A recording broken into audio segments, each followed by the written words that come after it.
sangat menyulitkan kita memberdayakan potensi ekonomi daerah.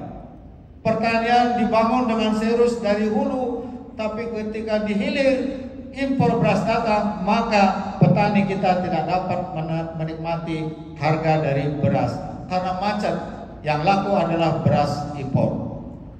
Beras lokal kita lebih mahal sehingga tidak laku, dan Bulog menerapkan perpres yang kaitannya dengan HPP, harga pokok produksi, dan membeli beras yang harga di bawah HPP, tidak berani membeli beras di atas HPP.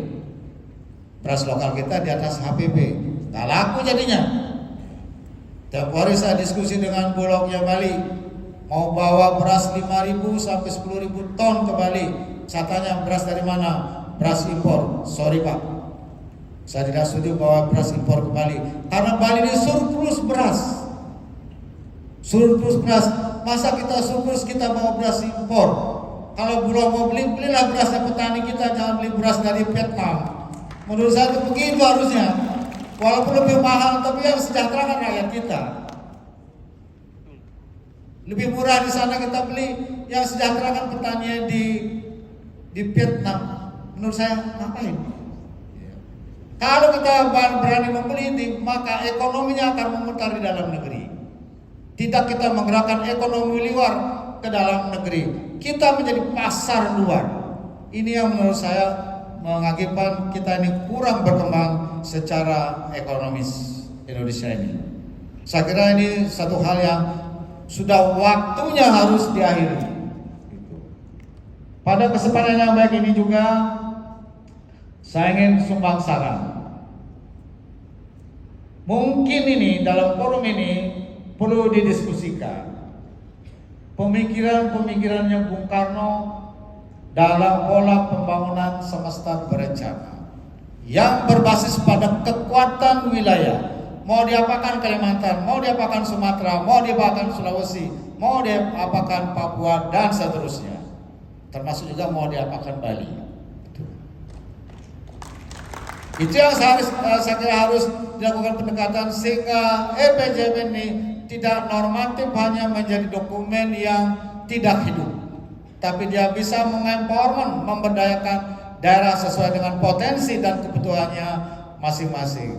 Ini harus dijadikan sebagai satu paradigma di dalam merancang rencana pembangunan jangka panjang nasional ini, agar betul-betul berkarakter ke depan dan mengantarkan Indonesia ini bebas dari ketergantungan dengan negara-negara lain untuk hal-hal yang prinsip, hal-hal yang mendasar. Buat saya itu Pak, saya mohon maaf 3 periode di DPR, sekarang jadi gubernur, kita ini udah agak muak dengan perilaku kita yang bangga dengan produk-produk dari luar negeri, tapi kita mematikan ekonomi lokal kita. Ini yang harus diberikan ruang yang lebih kuat, berkarakter pembangunan kita ke depan, agar Indonesia ini betul-betul bisa berdaulat secara politik, berdikari secara ekonomi, dan berkepribadian dalam kebudayaan. Bapak Ibu sekalian, hadirin yang saya hormati, pada kesempatan yang baik ini pula, izinkan saya menyampaikan bahwa Bali baru saja meluncurkan